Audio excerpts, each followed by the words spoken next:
का नेता कौन हुआ, भूखंड विजेता कौन हुआ, अतुलित यश क्रेता कौन हुआ, नव धर्म प्रणेता कौन हुआ, जिसने न कभी आराम किया, विघ्नों में रहकर नाम किया। जब विघ्न सामने आते हैं, सोते से हमें जगाते हैं। मन को मरोड़ते हैं पल पल, तन को झंझोरते हैं पल पल। सतपथ की ओर लगाकर ही जाते हमें जगाकर ही। आदरणीय Amulya sir, Jitendra Aryan sir, Paul sir, Preeti ma'am और अन्य शिक्षकगण, पत्रकारगण, मेरे प्यारे साथियों, नमस्कार। मैं राहुल कुमार झा, स्नातकोत्तर तृतीय सेमेस्टर का छात्र, आज युवा दिवस के अवसर पर और स्वामी विवेकानंद जी की जयंती पर आप सभी को बहुत बहुत शुभकामना देना चाहता हूं।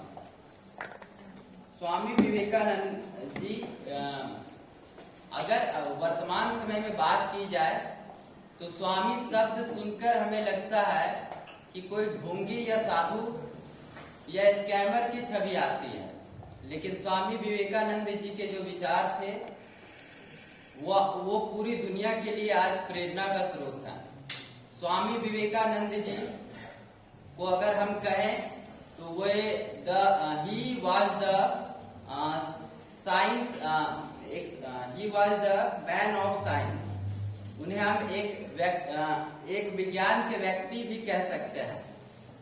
उनका विचार, उनका कहना था कि धर्म और अध्यात्म दोनों एक ही सिक्के के दो पहलू हैं, और उनसे प्रेरणा लेकर के उस समय के जमशेदजी टाटा और निकोला टेस्ला भी उनसे प्रभावित हुए।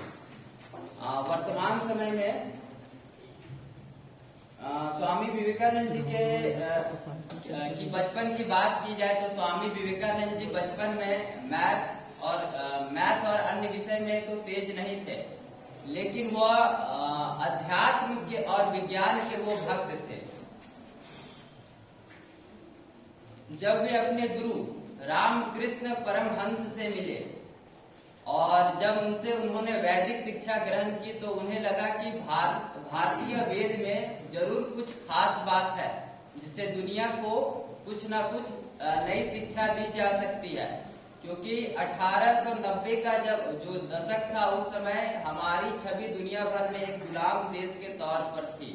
भारत को सब गुलाम देश मानते थे, लेकिन स्वामी विवेकानंद जी के सामने उन्हें एक मंच चाहिए था, जो कि 11 सितंबर 1893 को उन्हें शिकागो के धर्म सम्मेलन में उन्हें एक बहुत ही अच्छा मंच प्राप्त हुआ, जिससे उन्होंने भारत की वैदिक शिक्षा का प्रचार किया।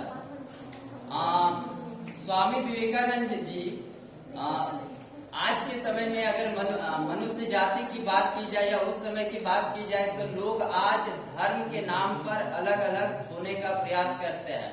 सभी अपने अपने धर्म को महान बताते हैं, लेकिन उस समय स्वामी विवेकानंद जी कहते थे कि नदियों की धारा भले ही अलग अलग होती है, लेकिन अंत में उसे समुद्र में ही जाकर मिलना होता है। इसका अर्थ यह हुआ कि धर्म भले ही अलग अलग हो, लेकिन ईश्वर की उपासना या ईश्वर के पास पहुंचने का माध्यम धर्म अलग अलग धर्म है, धर्म अलग अलग माध्यम है।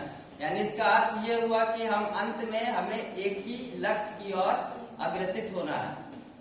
अंत में मैं अपनी वाणी को समाप्त करूंगा।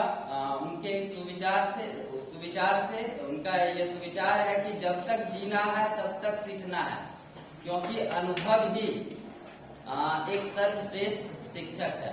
धन्यवाद।